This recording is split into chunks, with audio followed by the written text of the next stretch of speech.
अगर हम आपसे कहें कि लड्डू गोपाल जी से मिलना हो तो इस दुकान पर चले आइए, जहाँ के मालिक स्वयं लड्डू गोपाल जी हैं। तो क्या आप हमारी बात पर यकीन करेंगे? पर आपको यकीन तो करना ही होगा, और आप यकीन कर लीजिए, क्योंकि इस दुकान पर ना कोई कर्मचारी है, ना कोई कैशियर है तो सिर्फ लड्डू गोपाल जी। यहाँ पर लड्डुओं की कीमत है श्रद्धा और भक्ति। यह दुकान ना सिर्फ जबलपुर में ही फेमस है, बल्कि पूरे मध्य प्रदेश में फेमस हो रहा है।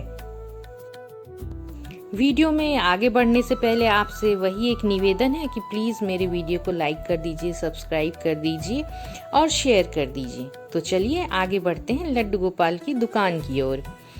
मध्य प्रदेश के जबलपुर में एक लड्डू की दुकान खूब चर्चा का विषय बनी हुई है। इस दुकान को लड्डू गोपाल ही चलाते हैं। यहाँ लोगों को बेचने के लिए लड्डू रखे जाते हैं। ग्राहक आते हैं, लड्डू खरीदते हैं और उसी हिसाब से पैसा लड्डू गोपाल की पेटी में जमा कर देते हैं। यहाँ सिर्फ आप कैश ही नहीं बल्कि ऑनलाइन पेमेंट भी कर सकते हैं, और कैश काउंटर पे बैठे रहते हैं लड्डू गोपाल जी। यदि राशि ज्यादा दी हो तो कैश बॉक्स से वह बाकी बची राशि आप वापस ले लीजिए। मानव रहित इस दुकान पर लड्डू गोपाल जी बैठते हैं। जबलपुर के शास्त्री ब्रिज के पास हनुमान मंदिर के पास खुली इस दुकान में लोगों की भीड़ जमा हो रही है। लोग आए जा रहे हैं। तांता लगा हुआ है इस बात को देखने के लिए कि कैसे लड्डू गोपाल जी अपनी दुकान चलाते हैं। आइए जानते हैं कैसे हुई इस दुकान की शुरुआत। दुकान के संचालक बताते हैं कि एक दिन दुकान में एक गरीब बच्चा आया था। उसका जन्मदिन था।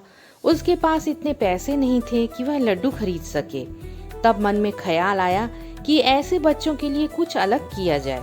इस सेवा को शुरू करने का उद्देश्य यह था कि जिनके पास लड्डू या कोई मिठाई खरीदने के लिए पैसे नहीं हैं, वो यहाँ से लड्डू ले जाएं, खुशियां मनाएं। जब उनके पास रुपए आ जाए तो लड्डू गोपाल के सामने दुकान में रख जाएं। सेवा कुछ महीने पहले ही शुरू हुई है, और खास बात तो यह है कि इस दुकान में कोई सीसीटीवी कैमरा नहीं है। सीसीटीवी कैमरा इसलिए नहीं है क्योंकि यह ग्राहक और भगवान के लेन देन के बीच में कोई नजर न रखे। दूसरी बात है कि आधा किलो या 1 किलो वजन के लड्डू के पैकेट काउंटर में रखे रहते हैं। पैकेट पर वजन, लड्डुओं के और दाम भी लिखे होते हैं। लोग पैसा देकर लड्डू ले जाते हैं। यदि किसी के पास 500 रुपए है और 280 के लड्डू लिए हैं तो बाकी कैश बॉक्स से निकाल ले जाते हैं। और अगर किसी के पास पैसों की कमी है या पैसा नहीं है तो भी आप लड्डू गोपाल जी से निवेदन करके वहां से लड्डू ले सकते हैं, और उनको वादा करके जाइए कि जब आपके पास पैसे हो जाएंगे तो आप आके उधारी उनको चुका देंगे। तो लड्डू गोपाल जी मान जाते हैं इस बात पर।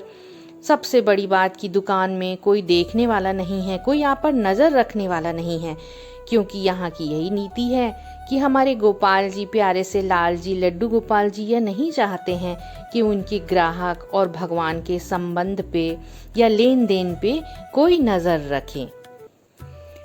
तो कैसी लगी आपको यह दुकान लड्डू गोपाल की? इसीलिए कहा जाता है कि यहाँ लड्डुओं की कीमत श्रद्धा और भक्ति ही है। इसलिए आप भी आइए, यहाँ लड्डू गोपाल जी के दर्शन कीजिए, लड्डू खरीदिए, पैसा हो तो दे जाइए, नहीं तो उधारी ले लीजिए लड्डू गोपाल से निवेदन करके, बाद में फिर पैसा दे जाइएगा। इस तरह से आप उनके दर्शन दोबारा तिबारा भी कर सकते हैं। धन्यवाद वीडियो में बने रहने के लिए। जय श्री महाकाल। राधे राधे।